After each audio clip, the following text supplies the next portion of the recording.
हमारे सारे पुलिसकर्मी सब ने विगत 2 साल से ज़्यादा बहुत मेहनत की, पूरा हमें सपोर्ट मिला और उस सपोर्ट के फलस्वरूप हम बहुत सारे जो पुलिस की बढ़ाई के या पुलिस को और एफिशिएंट कैसे बनाया जाए, पुलिस में सेटिस्फेक्शन लेवल कैसे बढ़ाया जाए, वो सब चीज़ों में करने में सक्षम हो पाए हैं। मैं धीरे धीरे आपको थोड़ी सी चीज़ें बता देता हूँ। देखिए, सबसे पहली चीज़ जो है नियुक्तियों की बात मैं करना चाहता हूँ। आप देखिए कि विगत 2 वर्षों में, सारा डेटा 2 वर्षों के आसपास का है, 4037 सब inspectors, 434 sergeant, 109 steno ASI, 1639 driver constables और कांस्टेबल्स 20,538, कुल 26,737 नियुक्तियां हुई हैं अलग अलग रैंक्स में। ये जो नियुक्तियां हैं, इनकी वजह से हमारे जो बिहार पुलिस की स्ट्रेंथ 92,584 थी, वह बढ़कर 1,19,321 हो गई है। इसमें एक और जो महत्वपूर्ण बिंदु है वो है कि कुल फोर्स में, अवेलेबल बल में 28,994, 24.29 जो प्रतिशत है, वह महिला पुलिस पदाधिकारी और पुलिसकर्मी है, जो हमारे देश में हाईएस्ट। और आने वाले समय में, क्योंकि रिक्रूटमेंट प्रोसेस अभी भी चल रहे हैं, आगे भी चलेंगे, ये संख्या जो है एब्सोल्यूट नंबर में भी ये देश में हाईएस्ट हो जाएगी। एक और काम जो हुआ है वो है कि हमारे जो कॉन्ट्रैक्ट पर काम करने में विलिंग लोग हैं हमारे, जैसे ASI हैं, सब इंस्पेक्टर हैं, इंस्पेक्टर हैं, तो जो सरकार का संकल्प निकला हुआ है उसमें कुछ लोगों की रैंक का जो है उल्लेख नहीं था, तो वो राज्य सरकार से अनुरोध करके उनका सबका उल्लेख कर दिया। अब ASI से लेकर और DSP तक लोग कॉन्ट्रैक्ट पे काम कर सकते हैं और आज की तारीख में 140 सेवानिवृत्त जो पुलिस पदाधिकारी हैं वो कॉन्ट्रैक्ट पर काम कर रहे हैं।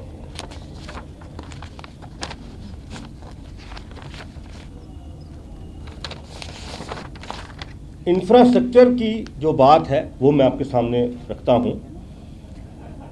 विगत 2 वर्षों में 131 पुलिस स्टेशन, 48 OP और 4 पुलिस लाइन को भूमि उपलब्ध कराई गई है। इसके अलावे 221 थाने, 101 OP के भवनों के निर्माण की सहमति जो है, स्वीकृति सरकार के लेवल पर हो गई है। तो आने वाले समय में इन सब पे कंस्ट्रक्शन जो है वो होगा। उससे एक तो जो बढ़ती हुई पुलिस की आबादी है उसको एडजस्ट करने में, उसको अच्छे से रखने में सुविधा होगी और उसके साथ साथ उनका सेटिस्फेक्शन लेवल बढ़ेगा। अच्छे मोराल से काम करेंगे तो यहाँ के नागरिकों को अच्छी से अच्छी पुलिस की सेवा दे पाएंगे। मार्च 2021 में BSAP एक्ट पास हुआ। 129 वर्षों के बाद वो एक्ट पास हुआ। जब वो एक्ट पास हुआ था तो कुछ भ्रांति की बात थी, लेकिन आज 1.5 साल पूरा होने के बाद मैं बिल्कुल दावे से कहता हूँ वो जो भी सोच विचार था बेबुनियाद था। हमारा एक्ट बिल्कुल ठीक ठाक चल रहा है और कहीं पर किसी प्रकार की दिक्कत नहीं आई है। इस एक्ट के फलस्वरूप हमारे जो BSAP के पदाधिकारी और कर्मी हैं उनको जॉब एवेन्यूज रिटायरमेंट के बाद भी और मिलेंगे, क्योंकि BSAP एक्ट के अंदर जो विशेष व्यवस्था कर रखी है, विनिर्दिष्ट जो हमारे बिल्डिंग्स हैं, VIP इंस्टॉलेशन, जैसे दरभंगा एयरपोर्ट है, महाबोधि टेम्पल है, तो उसकी सारी सुरक्षा की जिम्मेदारी जो है वो BSAP पर है और वो उसी एक्ट के अंतर्गत सारे काम होते हैं। इसके अलावे स्टेट इंडस्ट्रियल सिक्योरिटी जो 2 वाहिनियां हैं उसका सैंक्शन हो चुका था। उसमें एक वाहिनी में 625 पर्सनल ट्रेनिंग पूरी करके अपने काम पर लग गए हैं। तो ये जो स्टेट इंडस्ट्रियल सिक्योरिटी वाहिनी जो है, ये हमारे और भी जो वाइटल इंस्टॉलेशन है, जैसे बैंक्स हैं या इवन प्राइवेट जो सिक्योरिटी के कंसर्न है, बड़ी बड़ी जो बिजनेस ऑर्गेनाइजेशंस चलती हैं, उनको भी जो है उनकी ज़रूरतों को वो पूरी कर पाएंगी। एक और मेडिकल रिइंबर्समेंट की बात है, क्योंकि उससे हमारे पुलिस के अफसरों, जवानों के साथ साथ उनके परिवार भी जुड़े हुए हैं। तो वो सीमा रेखा पहले जो थी वो 5 लाख की थी डीजीपी को, आज वो बढ़ के जो है वो 10 लाख हो गई है। उससे रीइंबर्समेंट का जो प्रोसेस है वो बहुत तेज़ हो गया है और हमारे पुलिस के जो जवान हैं, पदाधिकारी और उनके जो परिवार हैं, उनके लिए बहुत ही कल्याणकारी कदम है। पुलिस एक्ट का सेक्शन 10(1) उसके अंदर अमेंडमेंट हुआ। आप अवगति होंगे कि पिछले 3-4 वर्षों से जो इंटर रेंज ट्रांसफर्स वगैरह वो नहीं हो पा रहे थे, तो ये अमेंडमेंट होने के बाद और जो सरकार के स्तर अनुमति से जो कमेटी बन गई है वो कमेटी अब कार्यरत हो गई है। सबका टेन्योर फिक्स है। अब क्योंकि एक्ट के द्वारा टेन्योर फिक्स है, इसलिए एग्जीक्यूटिव ऑर्डर अब नहीं कोई निकाल सकता है। इसको नोट कर लीजिए, एक्ट में काम करवा दिया है ना, तो सबका टेन्योर फिक्स हो गया, तो सब बंद गए उससे। टेन्योर के अंदर ही सबको रहना है, उसके बाद सबको वहाँ से चला जाना है। और इसके अंदर वही कमेटी जो है वो मेडिकल ग्राउंड्स पर जो ट्रांसफर्स करती है, उसने बहुत सारे लोगों की मदद की है। बहुत सारे ट्रांसफर्स हुए मेडिकल ग्राउंड्स पर, बहुत सारे ट्रांसफर्स जो है वो सेवानिवृत्ति के आधार पर हुए हैं। एक ही कमेटी है तो वो अपने काम पे लग रही है। ये एक बहुत ही बड़ा कदम जो है वो राज्य सरकार की स्वीकृति मिलने के बाद हो पाया है। हमारा एसटीएफ है, तो एसटीएफ जो है वो हमारे एडिशनल डायरेक्टर जनरल ऑपरेशंस के अंडर में काम करता है। लेकिन एसटीएफ का जो मैंडेट है वो जो हमारे देश में बाकी और ऑपरेशंस की फोर्स है या एसटीएफ की फोर्स है उससे भिन्न है। वहाँ पर रिस्ट्रिक्टेड है, मतलब कोई खास काम के लिए बना हुआ है। हमारी जो एसटीएफ का जो मैंडेट है वो नक्सलवादी गतिविधियों को रोकने के साथ साथ ऑर्गेनाइज्ड क्राइम के उन्मूलन का भी उनको टारगेट है। तो इस टारगेट को पूरा और अच्छे तरीके से करने के लिए हम लोगों ने एक स्पेशल इंटेलिजेंस विंग, जिसकी part finance government of India की है और पार्ट फाइनेंस हमारे सरकार की है, वो उसी के अंदर खोल दी है। अब उसका फ़ायदा क्या है, जिस प्रकार से तेलंगाना अब तो हो गया, उसके जो ग्रे हाउंड्स है ना वो एंटी नक्सल ऑपरेशंस करते हैं, तो उसके अंदर वो क्या करते हैं, उसमें इंटेलिजेंस भी कलेक्ट करते हैं और एंटी नक्सल ऑपरेशन करते हैं। हमारी एसटीएफ इस मायने में उनसे बहुत ज़्यादा वाइड है, क्योंकि वो इंटेलिजेंस कलेक्ट करके न केवल नक्सलियों के खिलाफ ऑपरेशंस जो है वो करते हैं, उसके अलावा ऑर्गेनाइज्ड क्रिमिनल्स जो है, ऑर्गेनाइज्ड क्राइम में जो क्रिमिनल लिप्त हैं, उन पर भी इंटेलिजेंस कलेक्ट करके और वो काम करते हैं। ये एक और उपलब्धि है।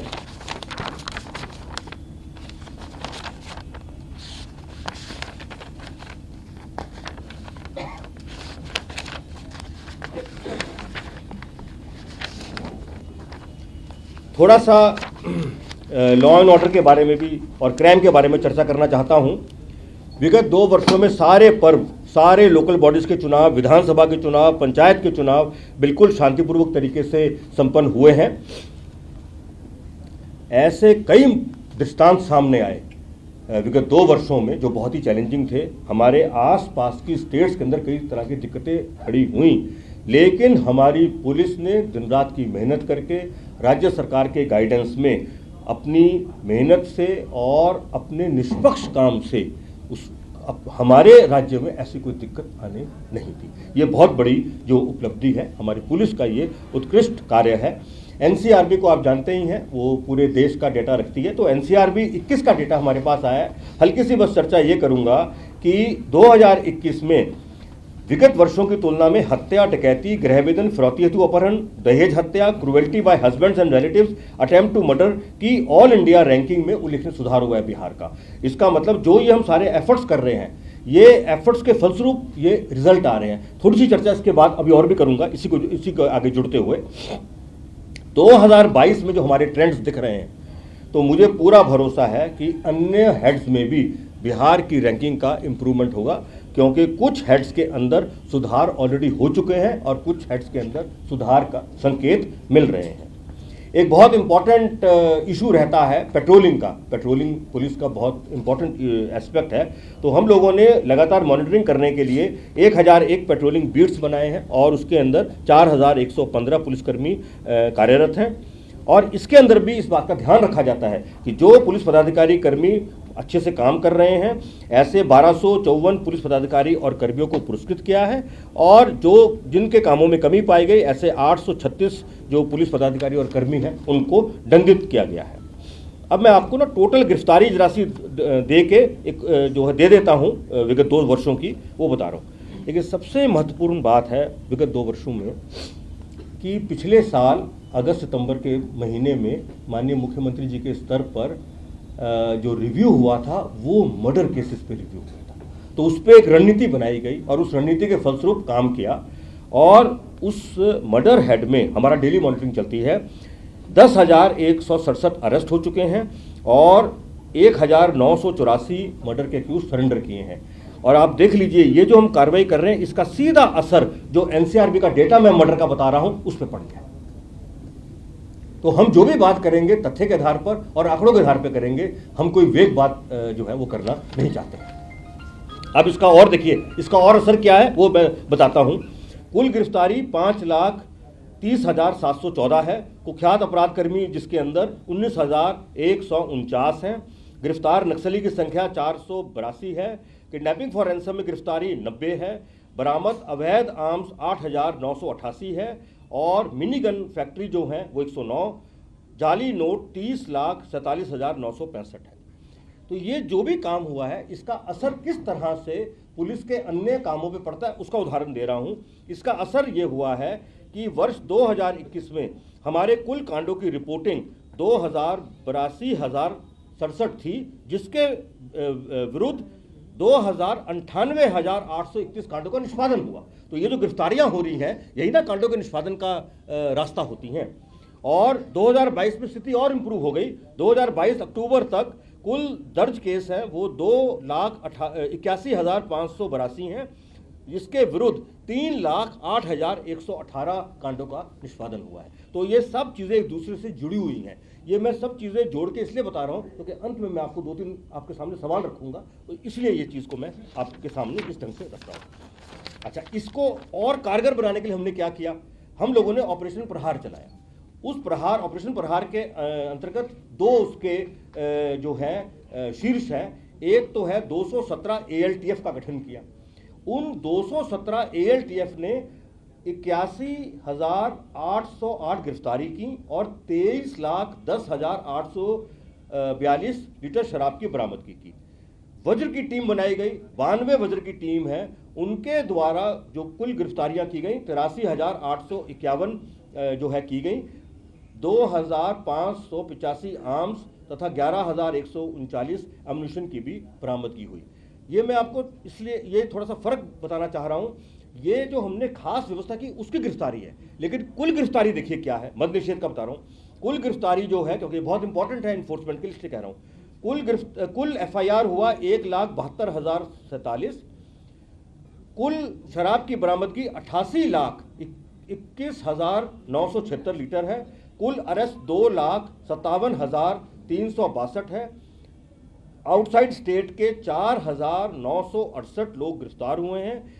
बाहर की राज्यों के जो बड़े बड़े शराब सप्लायर हैं वो 130 गिरफ्तार हुए हैं। व्हीकल की बरामदगी जो है, सीज व्हीकल जो हैं वो 34,729 है और कन्विक्शंस जो हैं 771 है।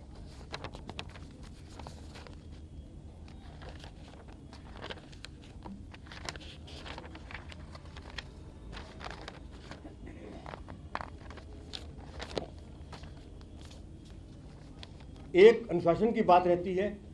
हम लोगों की पॉलिसी बिल्कुल क्लियर है कि हमारे जो पदाधिकारी और जो कर्मी हैं वो अपना निष्ठापूर्वक ड्यूटी निभाने के क्रम में अगर उनसे कोई कमी भी रह जाती है, बोनाफाइड मिस्टेक हो जाती है, तो हम उन पर जो है वो कार्रवाई नहीं करते हैं, क्योंकि उनको जो कानूनी दृष्टिकोण से प्रोटेक्शन देने की ज़रूरत है वो हम प्रोटेक्शन देते हैं। लेकिन जो हमारे पुलिस पदाधिकारी कर्मी गलत काम में रहते हैं, आपराधिक काम करते हैं या किसी भी तरह का ऐसा काम करते हैं जो अनबिकमिंग ऑफ ऑफिसर या मैन है, उसके खिलाफ हम बहुत सख्त कार्रवाई करते हैं। उसका मैं आपको नमूना दे रहा हूं। 2020 में 201 लोगों को बर्खास्त किया गया। 2021 में 172 लोगों को बर्खास्त किया गया। 2022 में 206 लोगों को बर्खास्त नवंबर तक ऑलरेडी किया जा चुका है। इसके अंदर 8 इंस्पेक्टर है, 80 सब इंस्पेक्टर, 55 ASI, 22 हवलदार और 414 कांस्टेबल्स हैं। स्पोर्ट्स में भी हमारी कोई जो उपलब्धि है वो कम नहीं है। BSEF जो है वो हमारा स्पोर्ट्स और में पार्टिसिपेट करता है और हमारे आर्चरी में मेडल आए हैं, हमारे जो अभी हाल में इक्वेस्ट्रियन मीट हुई है उसमें भी मेडल आए हैं। तो स्पोर्ट्स को बढ़ावा देने का जो काम है वो भी हमारे यहाँ लगातार हो रहा है।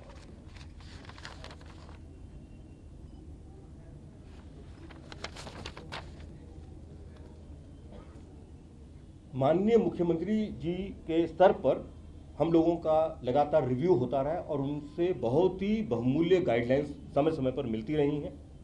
उससे हमारे लॉ एंड ऑर्डर की स्थिति अच्छी करने में, अपराध के उन्मूलन में बहुत सुधार जो है वो हुआ है। दो और महत्वपूर्ण काम हुए हैं जिसका जिक्र करना ज़रूरी है। दिनांक 6/7/22 को ERSS फेज़ 1 का इनॉग्रेशन माननीय मुख्यमंत्री जी के द्वारा किया गया और पब्लिक को डेडिकेट किया गया। ये यहाँ की आबादी के लिए बहुत ही बढ़िया और बहुत ही अच्छी पुलिस की सर्विस है। फेज़ 2 में काम चल रहा है, वो काम भी जल्दी आपका हो जाएगा, तो यहाँ के नागरिकों को बहुत फ़ायदा होगा उसका। इसके अलावा दिनांक 16/11 को कुल 10,459 सब इंस्पेक्टर, सार्जेंट, कांस्टेबल्स को नियुक्ति पत्र का वितरण जो है वो माननीय मुख्यमंत्री जी के हाथों से करवाया गया। और इसका पर्पस समझिए, इसका पर्पस ये है, ये बताना कि बिहार का जो यूथ है उसको हमारी जो इंस्टीट्यूशंस हैं सिलेक्शन की उस पर पूरा भरोसा होना चाहिए। जिस तरह ये 10,459 लोगों ने अपनी योग्यता के बूते पर अपनी नौकरी पाई है, उसी तरह से बाकी लोग भी अगर मेहनत करेंगे तो उनको भी अच्छी से अच्छी नौकरी मिलेगी, उन सबका जीवन स्तर ऊंचा होगा। और ये जो हम लोगों का मॉडल था, इसका असर बिहार में जो हुआ वो मैंने बताया आपको। पूरे देश ने इसको एमुलेट किया है और जगह भी फिर इस तरह से जो नियुक्तियों की चर्चा जो है वो शुरू हुई और इसका अंतर्गत जो फ़ायदा है वो हमारे बिहार के, हमारे देश के नागरिकों को, जो यूथ है उसको मिल रहा है। ये बहुत ही जो है वो खुशी की बात है।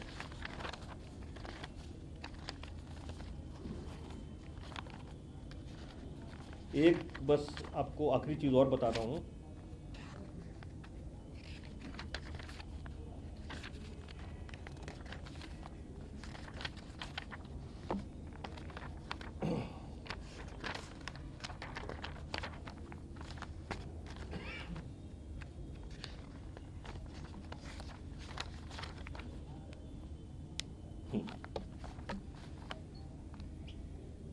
राज्य सरकार की पुलिस विभाग के प्रस्तावों पर हमेशा से कृपा बनी रही है और बहुत बड़ी संख्या में नए नए पदों का सृजन हुआ है।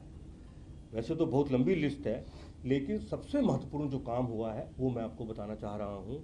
जो हमारे DSP का कैडर है, उस कैडर को पूरी तरह से जो है वो रिव्यू करके बदल दिया गया है।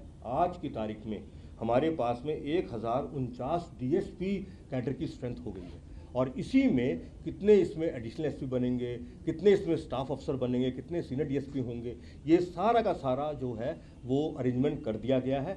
और इसकी सबसे महत्वपूर्ण बात ये है कि जो हमारे स्टाफ अफसर रैंक के लोग हैं जो DSP कैडर से आते हैं, वो कई जिलों में SP ग्रामीण का पद होल्ड करेंगे। ये बहुत अलग तरह से काम किया गया है। ऐसा काम पूरे मतलब देश में किसी और स्टेट में नहीं है। ये बहुत मेहनत से और जो है वो सरकार के स्तर पर जो डिस्कशन के बाद निर्णय हुआ, तो उनका भी मनोबल ऊंचा होगा और वो अच्छे से काम करेंगे। इसके अलावा साइबर क्राइम में 405 पद का गठन हुआ है, यातायात के 16 पद का गठन हुआ है, SDRF का 393 पदों का गठन हुआ है और भी कई प्रपोजल जो है वो चल रहे हैं। जब वो एक्चुअली हो जाएगा तो आप सबको ज़रूर बता दिया जाएगा। अब मेरी 2-3 बातें आप सबसे मैं आपके सामने रखना चाह रहा हूँ, वो आप ज़रूर सुन लीजिए, फिर जैसा आप कहेंगे वैसे बात करेंगे।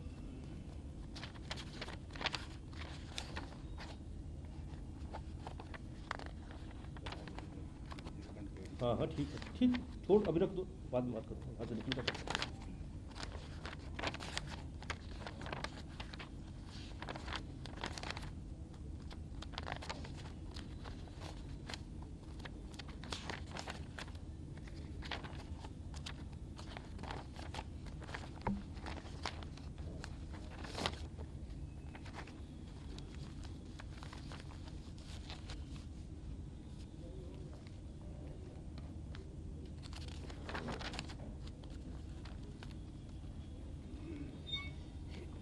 एक जो हम लोगों ने बहुत ही काम को स्टैंडर्डाइज किया है वो है आप लोगों से इंटरेक्शन और आप लोगों को सूचना का प्रदान करना। हम लोगों ने पूरी व्यवस्था इस तरह से बना ली है कि आपको डेली प्रेस का नोट जो है वो मिलता है। हेडक्वार्टर में जो पुलिस के प्रवक्ता हैं वो हफ्ते में 2 बार 3 बार ज़रूर आपसे रूबरू होकर सारी बातों की जानकारी देते हैं, जो भी उपलब्धि भी है और जो घटनाएं भी हुई हैं। इसके अतिरिक्त जिला स्तर पर जो हमारे एसएसपीज और एसपी हैं वह भी हफ्ते में 1 दिन या 2 दिन जो मीडिया कर्मी हैं उनसे बातचीत करके और वहाँ पे जो उपलब्धि हुई है या जो भी घटनाएं हुई हैं उसके बारे में पूरी जानकारी देते हैं। ये मैं इसलिए कह रहा हूँ, मैं केवल अनुरोध कर सकता हूँ, ये अनुरोध कर रहा हूँ कि देखिए, हम कोई भी बात करने से पहले तथ्य पूरा उसका ठीक कर लें और उसके साथ साथ कोई भी बात अपनी जो कहने से पहले आंकड़ों पे बात करें। बिना आंकड़ों के या बिना तथ्यपूर्ण के कोई भी अगर हम बात करेंगे वो वेग रह जाएगी, उससे क्लियर कट मैसेज नहीं जाएगा। जो आने वाले समय में जो चैलेंजेस हैं पुलिस के सामने उसका हल्का सा जिक्र करता हूँ।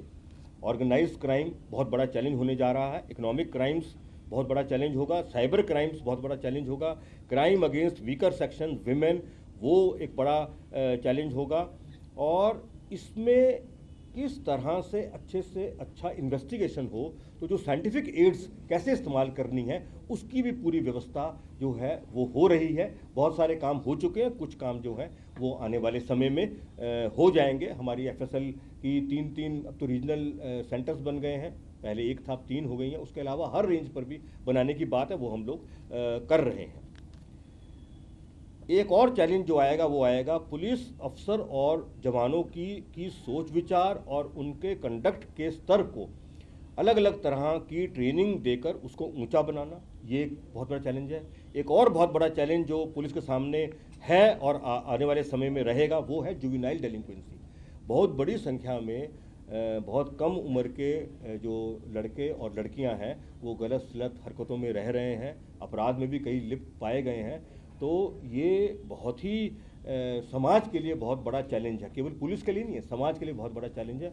मेरा आप सबसे अनुरोध है कि आप अपने मीडियम के माध्यम से सभी जो अभिभावक हैं उनको रिक्वेस्ट करें कि ये उनकी भी जवाबदेही है जो है कि वो अपने बेटा बेटी को अच्छे संस्कार दें, समझाएं और उनको अच्छे से अच्छा काम करने के लिए प्रेरित करें। एजुकेशनल इंस्टीट्यूट्स जो हैं वह भी अपना इसमें सकारात्मक योगदान देते हैं, क्योंकि जो संस्कार मिलते हैं बच्चों को वो सबसे पहले परिवार से मिलते हैं और उसके बाद प्राइमरी एजुकेशन से मिलते हैं। बाकी भी मिलते हैं लेकिन वो अलग अलग ज़िंदगी के स्टेज पर मिलते हैं। ये दोनों बहुत बुनियादी चीज़ हैं, वो बहुत इंपॉर्टेंट है। अब एक चीज़ और, हम कभी कभी देखते हैं कि पुलिसिंग को हम ना आइसोलेशन में देख रहे हैं।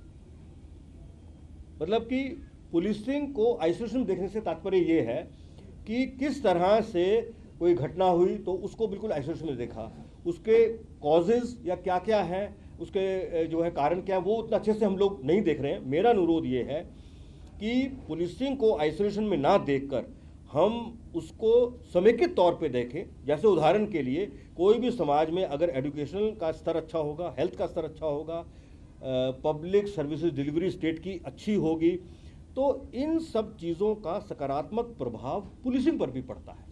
लोगों का सेटिस्फेक्शन लेवल अच्छा होने से पुलिसिंग पर पड़ता है। तो ये समेकित चीज़ को देखें और सभी जो समाज के विभिन्न अंग हैं, विभिन्न संस्थाएं हैं, उन सबको सकारात्मक योगदान देने के लिए हम प्रेरित करें, ताकि जो समाज के जो कमज़ोर वर्ग हैं या गरीबी रेखा से रहने वाले लोग हैं उनकी बातों की सुनवाई या उनकी बातों के उनसे जुड़ी हुई जो समस्याएं हैं उनको भी डिबेट डिस्कशन में लाएं, क्योंकि डेमोक्रेसी का डिबेट डिस्कशन के आधार पर ही सोल्यूशन निकालने की परंपरा है। उसको लाने से क्या होगा कि समाज के अंदर एका आएगा और समाज में इंक्लूसिव जो ग्रोथ होनी चाहिए या जो इंक्लूसिव पुलिसिंग होनी चाहिए वो करने में सबको फ़ायदा होगा।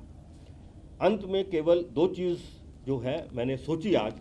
बहुत पढ़ाई लिखाई तो बहुत तरह की होती है, मैनेजमेंट गवर्नेंस की बहुत चीज़ें होती हैं, लेकिन जब कभी कोई व्यक्ति ये सोचता है कि नहीं, कौन सी ऐसी बात 1 या 2 बात कही जाए जिसका असर लोगों की ज़िंदगी पर पड़े, उनके स्वभाव पे पड़े, सोच विचार पे पड़े, तो 2 चीज़ें मैंने आज सोची, वो आपके सामने रख रहा हूँ। पहली चीज़, हमेशा दूसरों के बारे में सोचना चाहिए, तो दूसरे लोग आपके बारे में स्वयं सोच लेंगे, आप दूसरों के बारे में सोचेंगे, समाज बहुत अच्छा बनता है उससे। उदाहरण जापान का समाज है। और एक चीज़, मान सम्मान चाहे वो किसी का भी क्यों ना हो, उसकी रक्षा करना सभी का दायित्व है। हमारे पुलिस में भी, चाहे वो कनीय पदाधिकारी है, वरीय पदाधिकारी है या वो जवान है, मान सम्मान पे कोई कंप्रोमाइज़ नहीं होना चाहिए। और मान सम्मान का प्रोटेक्शन करना इंडिविजुअल का भी कर्तव्य है और इंस्टीट्यूशन का भी और समाज का भी कर्तव्य है। ये मुझे आपको ब्रीफ करना था। अब आपको कोई मुझसे पूछना हो या कोई और बात है तो मैं आपके सामने हूँ, आप काइंडली बताइए। हाँ बताइए। हाँ हाँ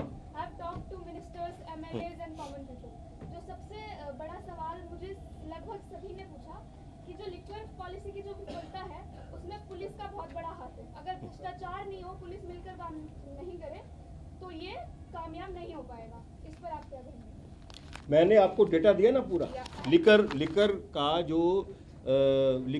का जो हमारा प्रोहिबिशन का जो एक्ट है उसको एनफोर्स करने के लिए मैंने पूरा आपको डेटा दिया, उसमें कोई कमी नहीं है। आप एक चीज़ को थोड़ा सा सोचिए इसके अंदर कि क्या परिवारों का इस चीज़ को या अपने लोगों को समझाने का कोई दायित्व नहीं है। मतलब हम बड़ा अफसोस होता है ये जब देखते हैं कोई जब घटना हो जाती है तो परिवार के लोग सामने आके कहते हैं कि हाँ साहब ये शराब पीने गया था, ये इसके साथ गया था। अरे जब वो शराब पीने गया तब क्या उनका फ़र्ज़ नहीं बनता एज एनलाइटेंड सिटीजन्स? मैं ये नहीं कह रहा कि हमारी जिम्मेदारी या पुलिस की जिम्मेदारी या एक्साइज डिपार्टमेंट की जिम्मेदारी खत्म हुई, नहीं, क्योंकि हमारा जो प्रदेश है उसकी आबादी बहुत ज़्यादा है। उसकी पॉपुलेशन के हिसाब से ये जो भी हम कोई काम करेंगे, चाहे क्राइम का काम उन्मूलन का हो, चाहे लिकर पॉलिसी का एनफोर्समेंट हो, चाहे इलीगल सैंड माइनिंग का हो, चाहे इलीगल लैंड का हो, इसका जो दायरा है वो बहुत विशालकाय हो जाता है। तो इसमें जो है पुलिस के साथ साथ और लोगों को भी आगे आना होगा। जैसे मैंने उदाहरण दिया, मुझे पूरा भरोसा है तब कोई फिर जो है कमी नहीं रहेगी, दिक्कत नहीं रहेगी। लेकिन हाँ, इंटरनल जो मैकेनिज़्म है पुलिस का या हमारा इंटरनल जो विजिलेंस है वो बहुत इम्पोर्टेंट रोल हमारे लिए जो है वो है। हम अपने ऐसे लोग, पुलिस के लोग जो हैं, चाहे वो अफसर हैं, चाहे वो जवान है, जिसकी भी ज़रा सी भी संलिप्तता पाई जाती है उसके खिलाफ हम डिसमिसल की कार्रवाई करते हैं। और अब बस एक चीज़ बोल, और बहुत जो एसएचओ है उसको बनाते ही नहीं है, 10 साल तक उसको डिबार कर देते हैं। तो मैं सिर्फ इतनी सी बात कहने की कोशिश कर रहा हूं कि ये बहुत बड़ी प्रॉब्लम है और उसमें पुलिस का क्या क्या रोल है वो मैंने आपको बताया।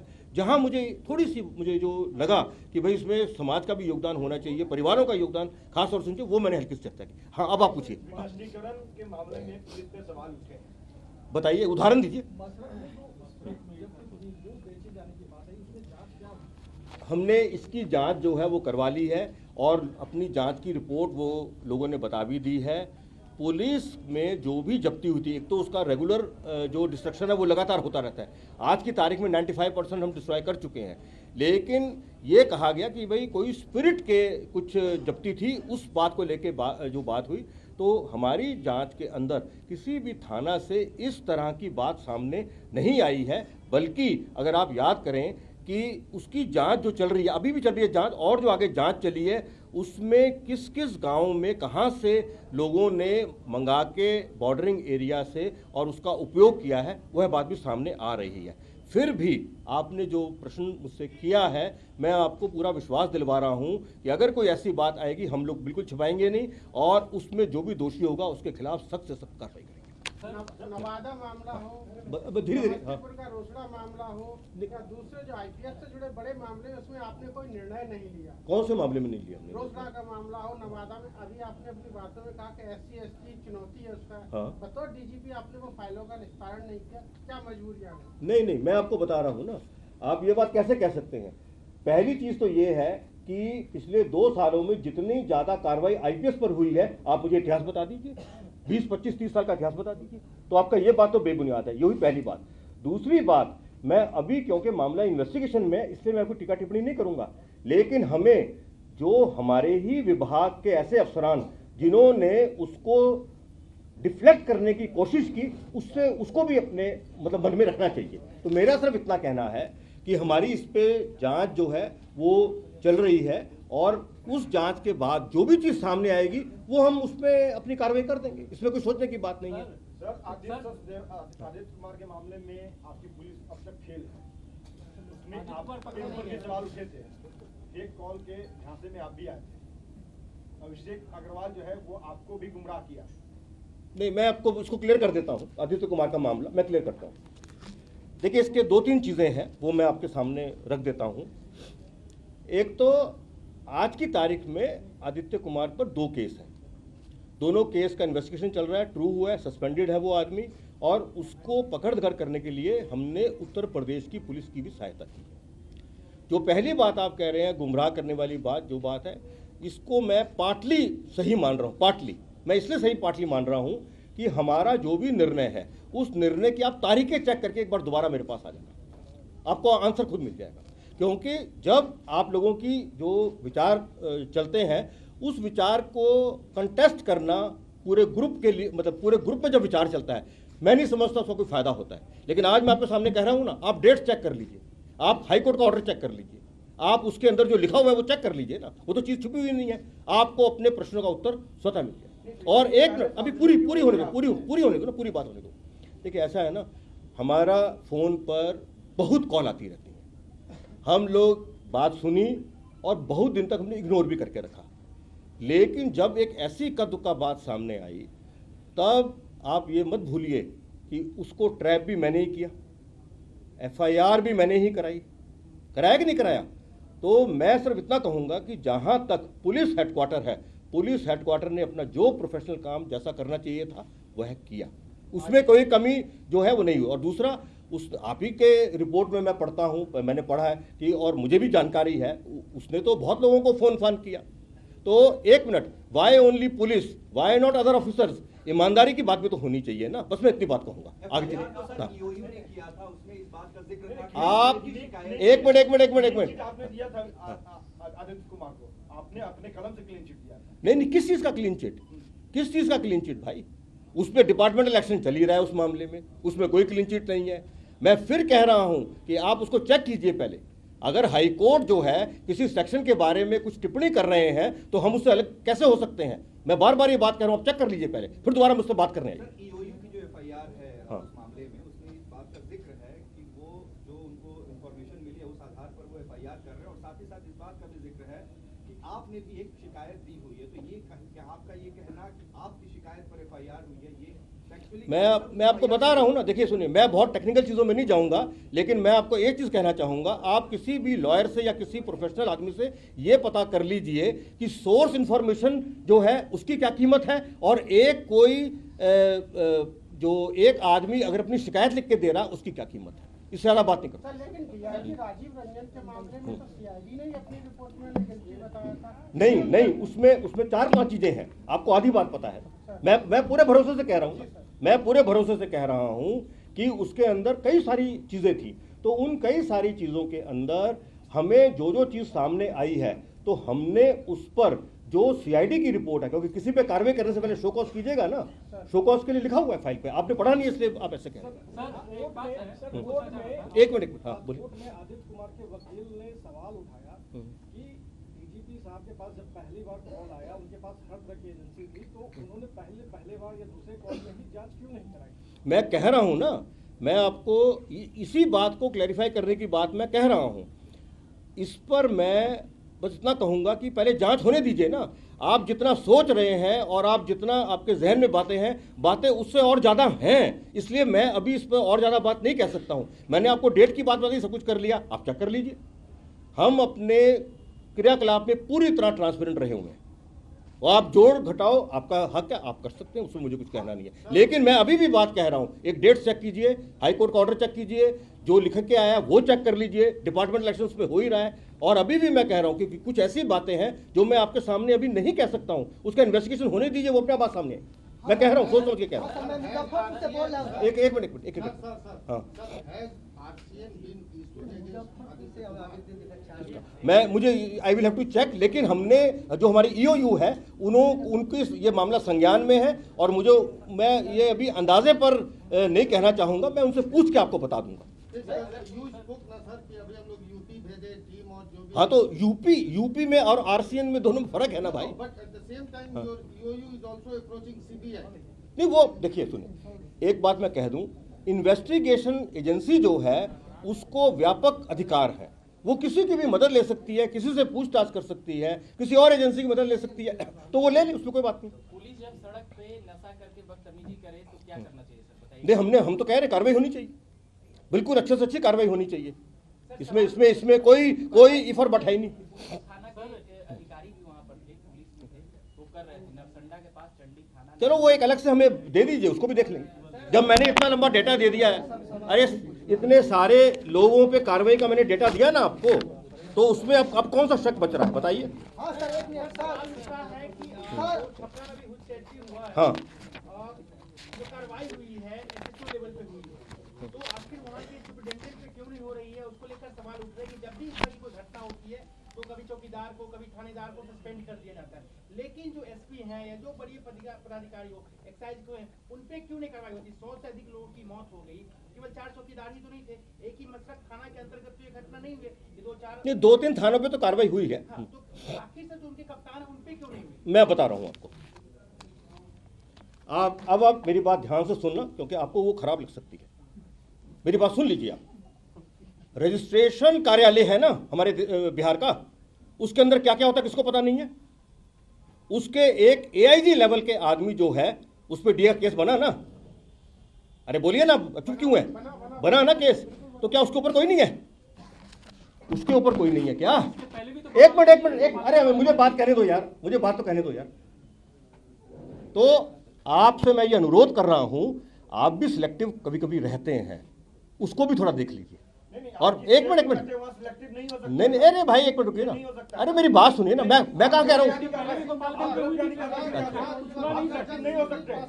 अरे भाई मेरी बात सुनिए, नहीं, अरे भाई मेरी बात तो सुनिए, मेरी बात सुनिए ना, मेरी पूरी बात सुन लीजिए आप।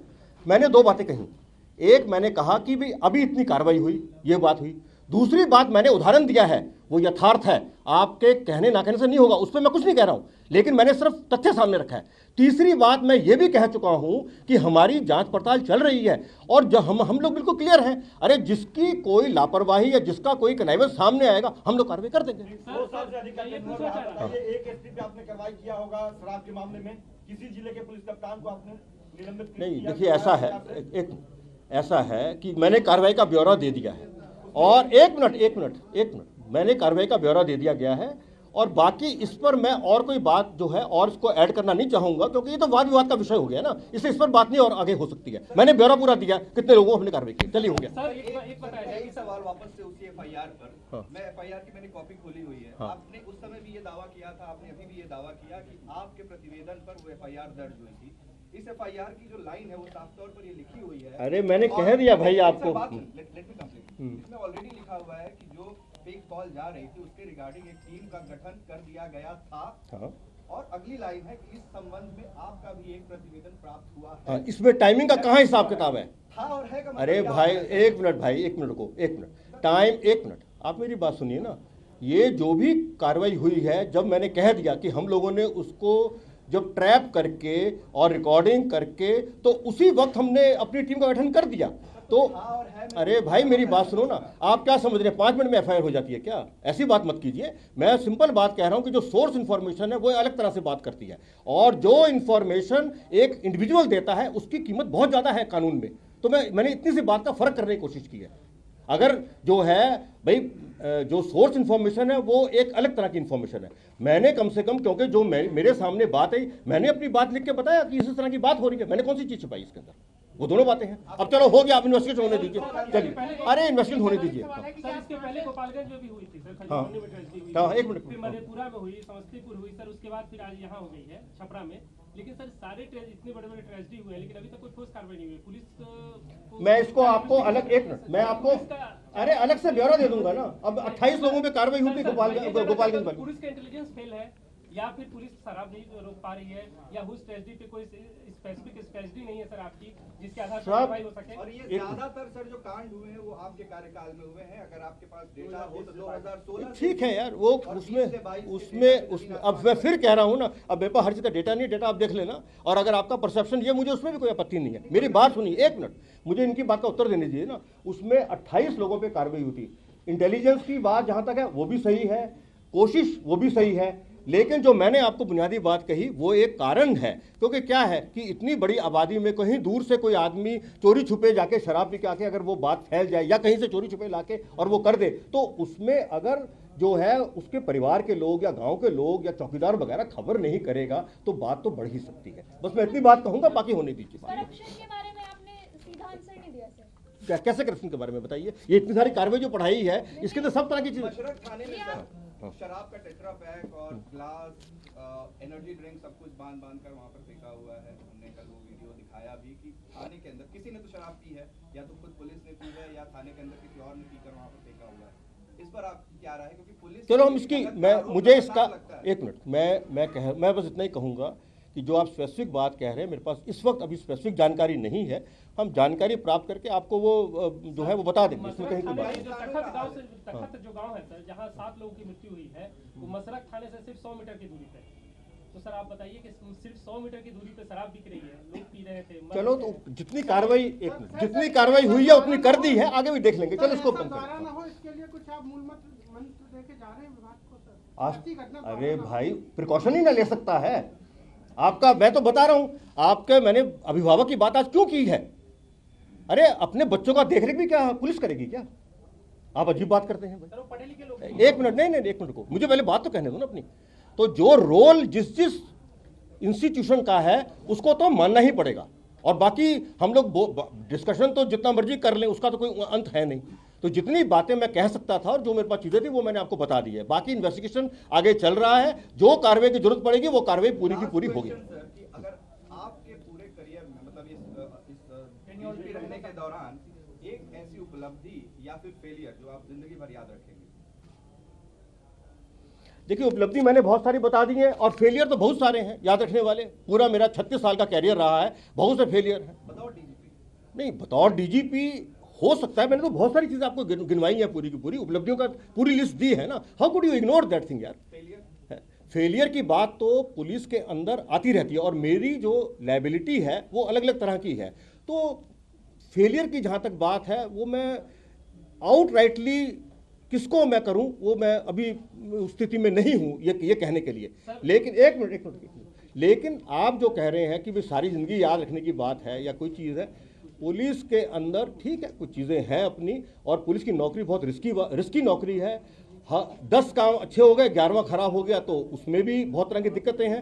तो इस तरह का जो चीज़ है, मैं नहीं समझता कि मुझे कोई बहुत ज़्यादा याद रखने की ज़रूरत है, अच्छाई का भी और बुराई का भी। हाँ, जो अपना रोल प्ले किया उसमें पूरी तसल्ली है, मुझे पूरी सेटिस्फेक्शन है, और मुझे अभी ज़िंदगी में बहुत काम करने हैं। अब मैं आगे और काम करूँगा।